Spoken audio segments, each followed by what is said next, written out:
মোৰ প্ৰিয় দৰ্শক মোৰ আন এটা ভিডিঅ'লৈ আপোনালোক সকলোকে স্বাগতম।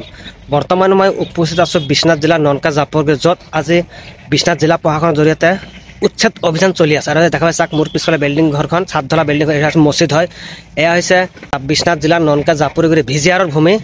175 বিঘা ভূমি আৰু 308 ঘৰক 15 দিনৰ সময়সীমা বান্ধি দিছিল বিশ্বনাথ জিলা প্ৰশাসন। আৰু 15 দিনৰ সময়সীমা উকলি যোৱাৰ পিছত আজি বিশ্বনাথ জিলা প্ৰশাসনে কেনেদৰে বুলডোজাৰ আৰক্ষী প্ৰশাসন লৈ উচ্ছেদ কৰিছে, সবিস্তাৰে সম্পূৰ্ণ দৃশ্যবোৰ দেখাবলৈ যত্ন কৰি আপোনালোকৰ মাজলৈ আশা কৰি ৰাখিলোঁ। আপোনালোকক ভিডিঅ'টো স্ক্ৰল নকৰাকৈ সম্পূৰ্ণ ভিডিঅ' শেষলৈকে চাই থাকিব বুলি আশা ৰাখিলোঁ। তেতিয়া বলক আমি কেনেদৰে উচ্ছেদ অভিযান চলি আছে ননকা জাপুৰত সম্পূৰ্ণ জিলা প্ৰশাসনৰ জেচিবি আৰু 15 দিনৰ সময়সীমা বান্ধি দিছে বেদখলকাৰী খেইমৰ মাজে 15 দিনৰ সময়সীমা পিছত জিলা প্ৰশাসনৰ কেনেদৰে কেনেদৰে বিশ্বনাথ জিলা প্ৰশাসনৰ জৰিয়তে আজি উচ্ছেদ অভিযান চলি আছে। এয়া জেচিবিৰ জৰিয়তে উচ্ছেদ অভিযান কেনেদৰে কেমেৰাৰ সন্মুখতে কিমান ডাঙৰ ঘৰ এখন ভাঙি দিয়া হ'ল। বেদখল এয়া আছে ভিজিআৰ ভূমি, অৰ্থাৎ ভূচৰণীয় পৃথক জিলা প্ৰশাসনৰ জেচিবি। এনেদৰে উচ্ছেদ আৰক্ষী জোৱান উপস্থিত আছে যাতে কোনো অপ্ৰীতিকৰ পৰিৱেশৰ সৃষ্টি নহয়। দেখা পালে আপোনালোক কেমেৰাৰ সন্মুখতে কিমান ডাঙৰ ঘৰখন জেচিবিৰ জৰিয়তে ভাঙি পেলাই দিয়া হ'ল। এয়া উচ্ছেদস্থলীৰ এক দৃশ্যাংক হয়।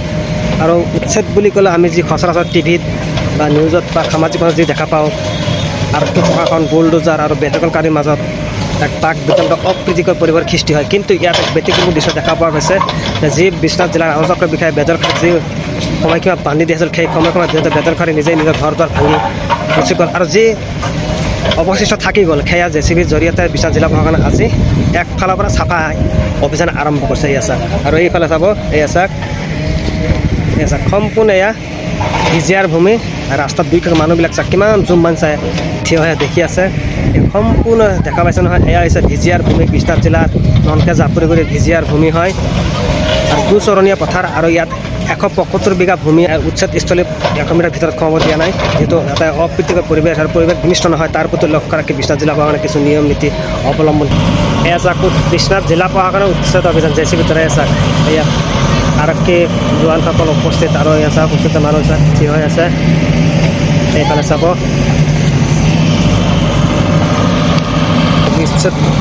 স্থলীৰ গ্ৰাউণ্ড জিৰ' ৰিপৰ্ট, জেচিবিৰ কোপ বেদখলকাৰীৰ ঘৰত এয়া প্ৰশাসন উৎসৱ বিহল থিয় হৈ আছে। এনেদৰে ইতিমধ্যে আপোনালোক অৱগত কৰিছিলোঁ যে এই উচ্ছেদস্থলী ননকা জাপুৰগুৰি ভিজিআৰ ভূমিত এখন মছজিদ, এখন কম্পস্থান, এখন প্ৰাথমিক বিদ্যালয় আছে। আৰু এই প্ৰাথমিক বিদ্যালয়, এই প্ৰাথমিক ননকা জাপুৰগুৰি প্ৰাথমিক বিদ্যালয়, এই প্ৰাথমিক বিদ্যালয়খনৰ ভিজিআৰ ভূমিত এই বিদ্যালয়খনো উচ্ছেদ হ'ব। আৰু উচ্ছেদস্থলীৰ দৃশ্য হয় গৃহবোৰ গৃহস্থই কেনেদৰে ভাঙি থৈ গুচি গৈছে। এতিয়া বাকী অৱয়ববিলাক জিলা প্ৰশাসনৰ জেচিবিৰ কোবত ভাঙি পেলাব।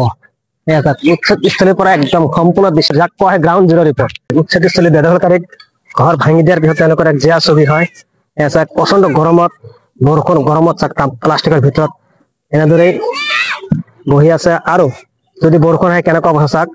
এয়া হৈছে উচ্ছেদস্থলীৰ দৃশ্য, জেচিবিৰ জৰিয়তে উচ্ছেদ আৰম্ভ কৰিছে। ঘৰ দুৱাৰ কেনেকুৱা ভাঙি আছে। কিন্তু এই ভিজিআৰ ভূমিত যিসকল বেদখল কৰিছিল তেওঁলোক ভূমিহীন গৰাখহনীয়া নৈ পৰীয়া ৰাইজ। আপোনালোক জানে মিয়া মুছলমান সচৰাচৰ চৰকাৰী মাটি সম্পূৰ্ণ ইতিমধ্যে ব্ৰহ্মপুত্ৰ নদীত জাহ গৈছে। সেয়েতো তেওঁলোক আহি দুখীয়া মানুহবিলাক আহি এনেদৰে ভিজিআৰ ভূমিত বাঁহৰ পাতি থাকে। কিন্তু এয়া নদীৰ ওপৰৰ মাটি হয়। এয়া চাওক সম্পূৰ্ণ ভিজিআৰ নৈ পৰীয়া ৰাইজ হয়। ইয়াত যে ঘৰবিলাক দেখা পাইছে পকী ঘৰ, এয়া চৰকাৰী আৱাস গৃহ হয়। আৱাস গৃহ যেতিয়া পাইছে তাৰ লগত নিজৰ সাঁচতে নিজৰ উপাৰ্জনৰ টকা লগাই ঘৰখন অলপ দীঘল ডাঙৰ কৰিছে। সেইটো প্ৰকল্প পোৱা ঘৰবিলাক সচৰাচৰ যিমান ঘৰ দিছে আৱাস যোজনাৰ। এই বন্ধুসকল, এই উচ্ছেদস্থলীৰ বিষয়ে ক'বলগীয়া বহুত আছে, কিন্তু সময় পৰিৱেশ পৰিস্থিতি বহুত জটিল। কিন্তু এটা কথা সদায় মনত ৰাখিব, সময় কাকো ক্ষমা নকৰে। আৰু পাৰিলে ভিডিঅ'টো শ্বেয়াৰ কৰি দিব যাতে আনও চাবলৈ সুবিধা পায়। হয়, ভিডিঅ'টো চোৱাৰ পিছত আপোনাৰ বেয়া লাগিব, কিছুমানৰ ভাল লাগিব। আপুনি মানৱতাৰ দৃষ্টিভংগীৰে যদি চায় নিশ্চয় আপোনাৰ বেয়া লাগিব। হয়, চৰকাৰী ভূমিত বহিছে, উচ্ছেদ হ'বই লাগিব, আৰু উচ্ছেদৰ ময়ো সমৰ্থন কৰো।